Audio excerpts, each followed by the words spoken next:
उसके बाद अगर आपके कोई क्वेश्चन होंगे किसी और इशू के ऊपर भी तो हम कोशिश करेंगे उनको भी देने की। फोकस जो है वो जीएसटी पे हमारा रहेगा। जब से मोदी गवर्नमेंट बनी है 2014 से लगातार मोदी जी की गवर्नमेंट की तरफ से काम ऐसे होते रहे हैं कि जिन्होंने आम आदमी की ज़िंदगी को जो है वो आसान बनाने की कोशिश की है। लेकिन इकोनॉमी के चलते हुए जीएसटी रजीम में जो स्लैब लगाई थी वो काफ़ी देर से लोगों को ये लग रहा था और डिमांड भी थी ऐसी कि जीएसटी के स्लैब को थोड़ा नरम किया जाए, थोड़ा कम किया जाए ताकि लोगों की ज़िंदगी में और सहूलियत दे। अब जब आर्थिक स्थिति, इकोनॉमिकल कंडीशन कंट्री की इतनी अच्छी हो गई है और इस इकोनॉमिकल कंडीशन की इम्प्रूवमेंट को देखते हुए जब गवर्नमेंट के पास अब पैसा खर्चने के लिए लोगों के बेहतरी के लिए ज़्यादा है तो एक बड़ा फैसला करते हुए गवर्नमेंट ने जीएसटी में सुधार किए हैं और उन जीएसटी में इम्प्रूवमेंट्स के चलते हुए जो जीएसटी की स्लैब्स थी उनको काफ़ी हद तक या तो ख़त्म कर दिया या उसको काफ़ी हद तक कम किया है। ये नया जीएसटी स्लैब रजीम जो है ये आज से लागू हो रहा है, इसलिए ये आज की प्रेस वार्ता हमने रखी है। ये नया जीएसटी रजीम को समझने के लिए हमको ये समझना ज़रूरी है कि ये किन किन सेक्टर्स पे जो है वो बेनिफिट मिला है। एक तो अगर हम बात करें सबसे पहले तो जो डेली यूज़ की चीज़ें हैं, रोज़मर्रा की चीज़ें हैं, उसके ऊपर जीएसटी जो है वो काफ़ी हद तक वो कम हुआ है और मैक्सिमम चीज़ों की, खाने पीने की चीज़ हो, दूध हो, मक्खन हो, बाकी चीज़ें हो, उन पे तो जीएसटी जो है वो 0% हो गया। और बकिया चीज़ें जो हैं रोज़ के इस्तेमाल की, उन पे भी जीएसटी जो है वो पहले से काफ़ी कम जो है वो किया गया।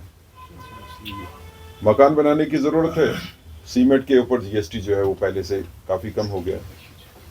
खाने पीने की चीज़ों की ज़रूरत है तो उस पर जीएसटी रजीम जो है वो काफ़ी कम हो गया। अब बीच में एक अपोजिशन पार्टीज़ का ये था कि नहीं, जीएसटी आपने कम तो कर दिया लेकिन जो इंडस्ट्री है वो अपने रेट बढ़ा देगी, बेनिफिट जो है वो लोगों को ना पहुँचे।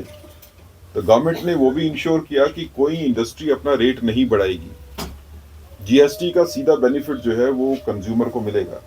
तो इसलिए हमने देखा कि जो बड़ी बड़ी कंपनीज थी उन्होंने अपने रेट्स नहीं बढ़ाए बल्कि जीएसटी के बेनिफिट्स जो है वो सीधे कंज्यूमर्स को दिए।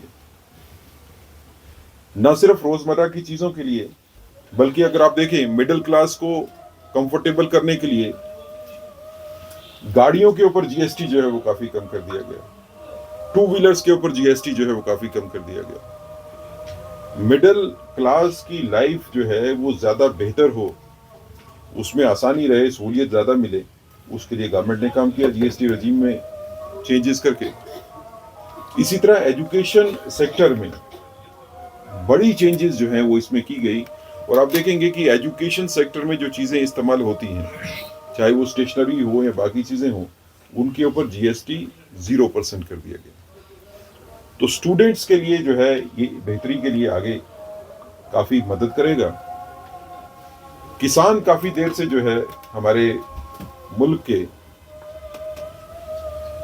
चाहते थे कि जीएसटी रजीम जो है एग्रीकल्चर प्रोडक्ट्स के ऊपर जो है वो कम हो। अब वो किसान एग्रीकल्चर सेक्टर में हो, वो किसान हार्टिकल्चर सेक्टर में हो। एग्रीकल्चर सेक्टर जैसे जम्मू में मजबूती से आगे बढ़ता है, हार्टिकल्चर कश्मीर की बैकबोन है इकोनॉमी की। तो इसके चलते हुए जीएसटी रजीम में फार्मर्स को बेनिफिट देते हुए जो फार्मर्स के इक्विपमेंट्स है, एग्रीकल्चर और हार्टिकल्चर के इक्विपमेंट्स है, उसके ऊपर जीएसटी जो है वो काफी कम किया गया। इसी तरह जीएसटी रजीम के चलते हुए जो इलेक्ट्रॉनिक अप्लायंसेस हैं, जो रोजमर्रा में हम जिन इलेक्ट्रॉनिक्स का इस्तेमाल करते हैं, वो चाहे एयर कंडीशन हो जिसके ऊपर पहले 31% के करीब जीएसटी लगता था, आज वो कम होकर 5% के करीब आ गया। इसी तरह टीवी हो, अब इनको आप लग्जरीज जो है आज की लाइफ में काउंट नहीं कर सकते हो। ये ज़रूरत की चीज़ें हैं जिसको middle class, lower middle class और इवन पुअर क्लास जो है वो भी, उनके घर में भी इलेक्ट्रॉनिक्स की ज़रूरत होती है, करते हैं, मोबाइल्स हों। तो कुल मिला के इस नए जीएसटी रजीम में एक बेहतर भारत का, एक बेहतर हिंदुस्तान का जो है वो सपना जो देखा मोदी जी ने, उसको पूरा करने के लिए मजबूती से कदम उठाए गए। आने वाले दिनों में, खासकर ये फेस्टिवल सीजन है जो आगे स्टार्ट हो रहा है, इसमें जीएसटी का फायदा होने से सिर्फ कंज्यूमर्स को फायदा होगा ऐसी बात नहीं है। इससे जो बिजनेस को फायदा होगा, जो काफी देर से बिजनेस सेक्टर जो है, जैसे खासकर हम जम्मू कश्मीर की बात करें हम यहाँ पे बैठ के, तो पिछली काफी देर से बिजनेस सेक्टर जो है वो थोड़ा मुश्किल से जा रहा था, जिस तरह के हालात बने थे। अब उस बिजनेस में, बाजार में दोबारा रौनक लाने के लिए जीएसटी बड़ा रोल प्ले करेगा, क्योंकि कीमतें जब कम होंगी तो लोग जो है वो खरीदारी करने के लिए जो है वो मार्केट में ज्यादा जाएंगे। तो आने वाले दिनों में जम्मू कश्मीर में भी खुशहाली जो है वो बढ़ेगी इस नए जीएसटी रजीम में।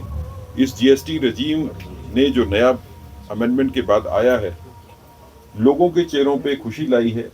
जो भारतीय जनता पार्टी का सपना था, जो मोदी जी का सपना था, आने वाले दिनों में कश्मीर की तरक्की बढ़ेगी। पिछले कुछ दिनों से टूरिज्म जो है वो थोड़ा इफेक्ट हुआ है कश्मीर में, पहलगाम के बाद, इंसिडेंट के बाद, लेकिन बाजार की रौनक वापस आने से जो है वो जो थोड़ा कमी जो है यहाँ पे लोगों को आ रही है कमाई में, उसको बेहतर करने के लिए जो है वो आगे मौका मिलेगा। और इसके साथ टूरिज्म को दोबारा वापस से कश्मीर में लाना जो है वो मोदी जी का सिर्फ सपना ही नहीं है, बल्कि उसके ऊपर गवर्नमेंट ऑफ इंडिया जो है वो मजबूती से काम कर रही है। अनफॉर्चुनेटली मैचिंग काम जो है वो यहाँ की यूटी की गवर्नमेंट जो है वो नहीं कर पा रही, लेकिन जल्दी ही टूरिज्म भी वापस घाटी में उसी मजबूती के साथ वापस उभर के आएगा जैसे पहलगाम की बात है, ऐसी उम्मीद करते हैं। और इस बदले हुए परिवेश में, इस बदली हुई सर्कमस्टांसेस में टूरिज्म के वापस आने के बाद जो टूरिस्ट जम्मू कश्मीर में आएगा, खासकर कश्मीर में आएगा, उसको भी बेनिफिट होगा, क्योंकि रेस्टोरेंट में जो जीएसटी खाने के ऊपर होता था वो भी जो है उसका स्लैब जो है वो काफ़ी कम हो गई है, तकरीबन 5% के करीब पहुंच गई है, पहले 12 और 18% होती थी। तो कुल मिला के इस नए जीएसटी रजीम से जम्मू कश्मीर के लोगों को खासकर बड़ी राहत जो है वो मिलेगी, जिसकी सभी उम्मीद करते थे।